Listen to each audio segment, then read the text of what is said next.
As medical students, what sort of challenges should you run into? I think I probably was quite naive when coming into university and expected it to be a lot more clinical from the get-go, but our first 2 years, our preclinical years, were a lot of 9 to 5 in lecture theatres, very science heavy, and I just remember sitting there in lecture theatres and also revising for exams thinking, oh my goodness, they're asking me about these receptors that when am I ever going to think about this when I go see a patient in 10, 20 years time? So I think for me at the beginning, especially the first 2 years, it was really hard, and I did have my doubts, like, oh, maybe medicine isn't what I thought that it would be, and everyone was like, no, don't worry, whenever you go into clinical years, whenever you go to the hospital, you'll enjoy it so much more. And I'm so glad I did stick it out because I absolutely love it and feel like I thrived so much. Like I learned so much more from any patient than I feel like I ever have, or ever maybe even will do from a textbook. But especially at the beginning when you're starting uni, you don't have that long term. You can't see, you can't see that far in the future. So. And A-level is quite a big jump from GCSE. Yeah. But going into preclinical medicine from A-level is a huge jump too. You guys are still in preclinical years, right? We've just finished our 2 preclinical years. Oh, okay. So how did you find it? So it's honestly one of the hardest knowledge jumps to sit there and go, okay, I'm just about understanding this lecture. Right, it's now 10 o'clock. I'm still here till 5 p.m. Right, okay. I've got to make sure I retain this information and learn the rest of it. And I think it's such a steep learning curve to realise, one, how you work, how long you can pay attention for, and how much you can actually understand in that period of time, and gauging what's actually useful to you for your learning, but also for your exams. Like, I know in reality we should be striving to remember everything forever, but in reality we've really got to pass those exams at the end of the year. So it's partly what you can gain on the day, but it's also partly what can I do to help my future self. So if you're in a lecture and you're making notes, are you making notes to pay attention to the lecture, or are you making notes so that in future you've got that resource there for you, and deciding what you actually need out of that lecture rather than just the content. I think. It's like learning to learn, isn't it? Yeah. What to take in, etc. So that's, I think, the biggest challenge at the start. But with everything going on, I think also like having that emotional and social challenge of having moved to uni. Like how do you suddenly deal with being outside that bubble you were in at home? Balancing your family, commitments to your family, balancing your kind of responsibilities in your relationships, etc. And I think it's important to talk about mental health in that beginning of university as well, with the intensity of lectures, etc. I feel like you can learn lectures over the year, before exams come. But if you don't focus on your like kind of mindfulness and sense of self, that can be a challenge later on as well. So I think I urge all students going to university for the first time to like really pay attention to how they're feeling and their health, etc., both physical and mental. And I think everything else is secondary, and it will come. I mean, this is the stuff no one ever tells you about when you're applying to medicine. They tell you how to get there, but I don't know, when I was applying, no one told me about this steep learning curve, the mental health aspect of being away from your family, and learning how to learn exactly. For ages, I really struggled with revising because I didn't know how to revise all this content and knowledge. And none of the techniques I used at A-level or GCSE were really working, and I got really frustrated. Did you have a similar experience? I think that was one thing that I found really difficult, but the other thing for me is that I think for all of us, we're used to being like really good at school, amongst like the cleverest people in the class and like getting the best grades. But for me, I'm the dumbest person in our 6-man house, and that is such a it's not true. We're equal here. No, it's that reality shock of like not being like up there at like getting 100% or 90% in every test or anything. And honestly, if you get 60, I'm so happy. So it's just getting used to the fact that it's more difficult and like more challenging than anything you've ever studied before, and learning what to learn and what's not worth learning, because with medicine you'll never know everything, ever. So I think that was difficult for me personally. What you mentioned about, so we have very intelligent housemates, and I think it's reminding yourself, and it's part of the mental health, is reminding yourself that you don't have to be the best person ever, because the best person ever in your year may not be the best doctor in the world. Yeah. And it's making sure that you're developing yourself and using the people, so for us, using our housemates as help and not thinking, oh, why aren't I as good as they are? Using things that they do that works for them and saying, oh, could that work for me? And trying to not compare yourselves to them, trying to use them to build yourself up, not knock yourself down. Yeah. I mean, you can use a similar kind of thing when it comes to the admissions tests. I made a point of not comparing myself and my school to other people in my year because I knew that it would get in my head and totally overwhelm me. But again, even if they are better than me, I'll be like, how did you get there? Maybe I could use some of those tips that you've accumulated. So yeah, I totally agree with that. Having said all this, preclinical medicine is really fun at the same time, right? Yeah, and you learn so much. Are there any points where you like, I really love this, I'm so happy to be here? Silence. No. I think at King's we're lucky we have anatomy by cadaver like dissection. Yeah. So like we have that privilege, and when I came into the anatomy room for the first time, the dissection room, and to see something so mind-boggling as an 18-year-old, it just takes your soul. Like you just realize where you are in that sense and what you signed up for. It's such a privilege as well that like we get that sort of exposure, and people have, like, for our learning, people have given their body for us to learn from. I think that was quite overwhelming for me. Yeah, and I think you began to realize like what you've signed up for and how like you might be rewarded going forward as well. It gives you that little edge to work harder, etc. So there are moments, despite all the struggles, etc. at medical school, there'll be moments which you're ever like truly grateful for, like for a long time. So. Yeah. Did you have anything similar where you're like, I'm so happy to be here? I wouldn't say there was a particular moment that stood out, but like I said, I did really struggle with the content of the preclinical years, but we did get to do some GP stuff. Yeah. And I was particularly interested at GP at that time, and I think being able to apply the stuff that you learn in your seminars and stuff and apply it to patients in real life is really rewarding. And it's kind of, at that point, the only exposure you get to clinical medicine, but then seeing that actually in a year's time, then you'll that's be going there. to be... Yeah. And how are you guys dealing with final year and looking forward to actually doing doctor work? Yeah, I was just saying there's definitely a shift when you come into your final year. Not thinking of yourself as a final year medical student, but you're training to become an F1. Yeah. And you get much more responsibilities.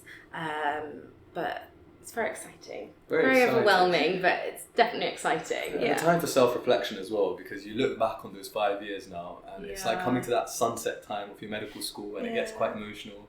But like as Shakira said, we're now planning for electives. We're planning to apply for jobs. Yeah. And if you thought being a student was a bubble, like at home, now university is another bubble, and it's about finally kind of making that real life or real world jump, at least in terms of job and in terms of responsibility.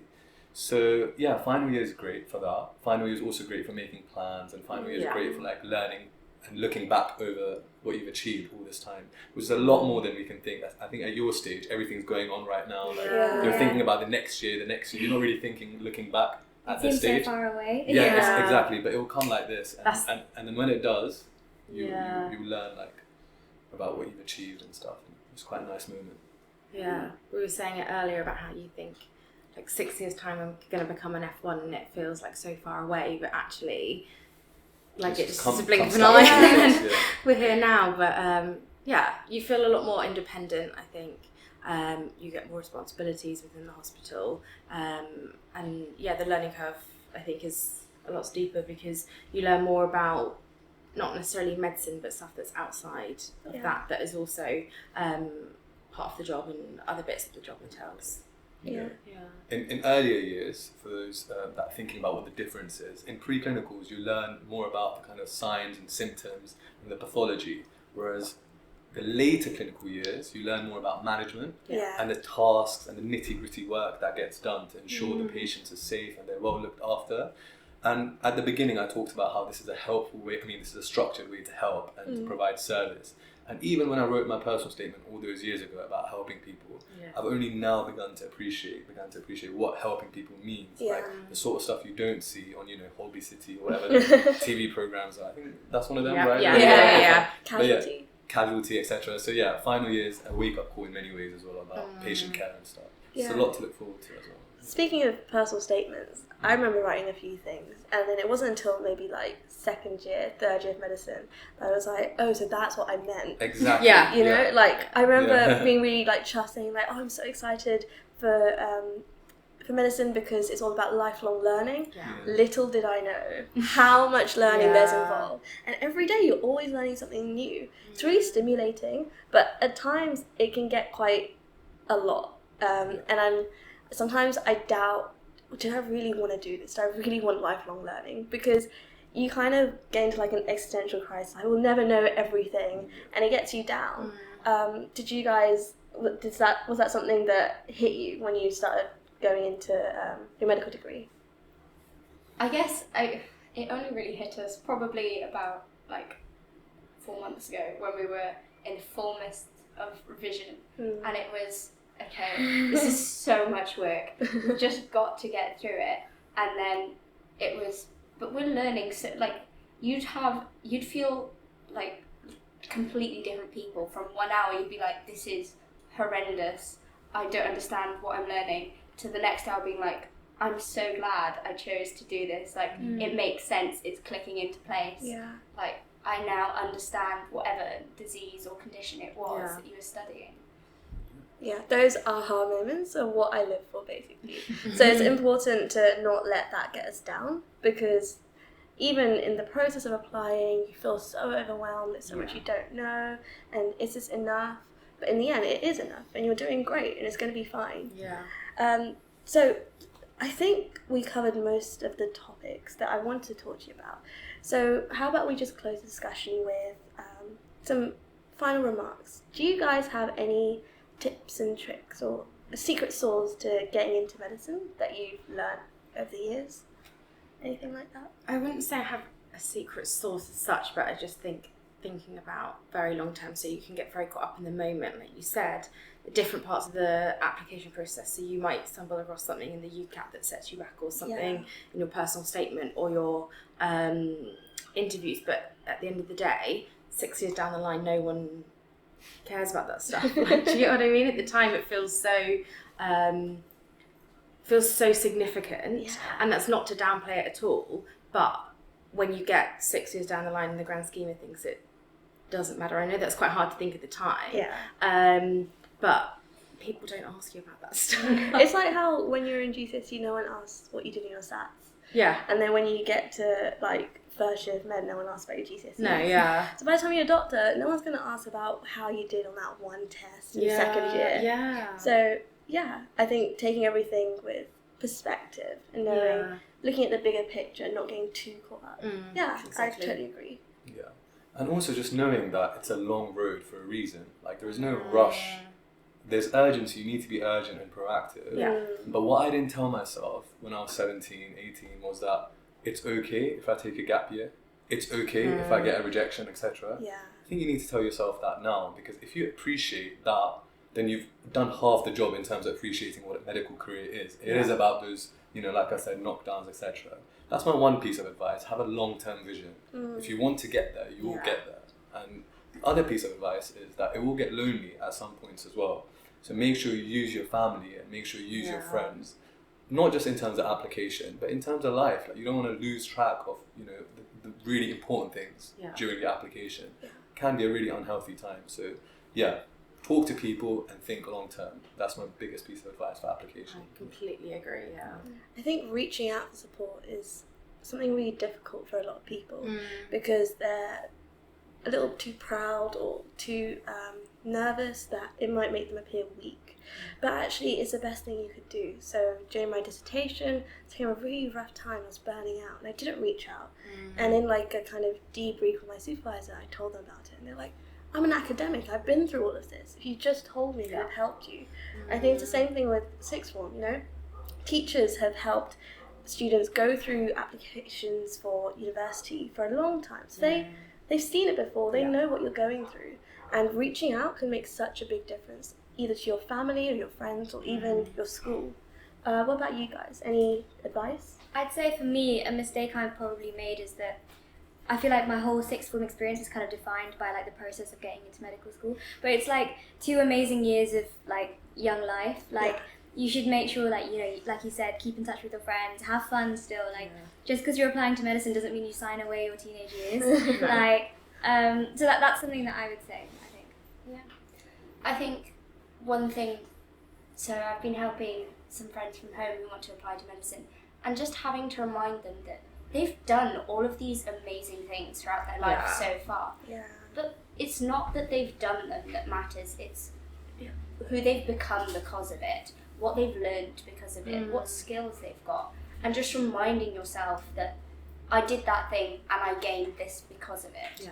And that's really important when you're writing a personal statement or when you're giving answers in an interview, is to remember that you are this great person.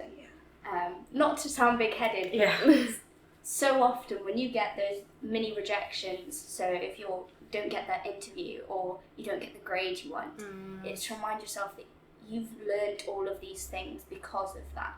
Whether it's a good experience or a bad experience, you should be able to grow as a person because of it.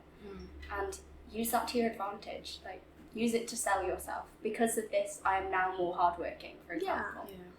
And it's really actually quite easy to spin something into an attribute that you have that makes you a better person or fit for medicine. And I give that advice to friends who come to me about personal statements. They're like, I don't have anything to put in my personal statement, I haven't done anything, it's so hard to get work experience. And I'm like, hold on, you do lots of stuff outside of school. You go sports, you know how to work in a team. You can write about that. Or maybe you really enjoy reading books. Say that you have a knack for research possibly because you like academia and that's what you want to explore. So yeah, it's all about making sure that you remember that you're already that person and you just have to show them that you are that person.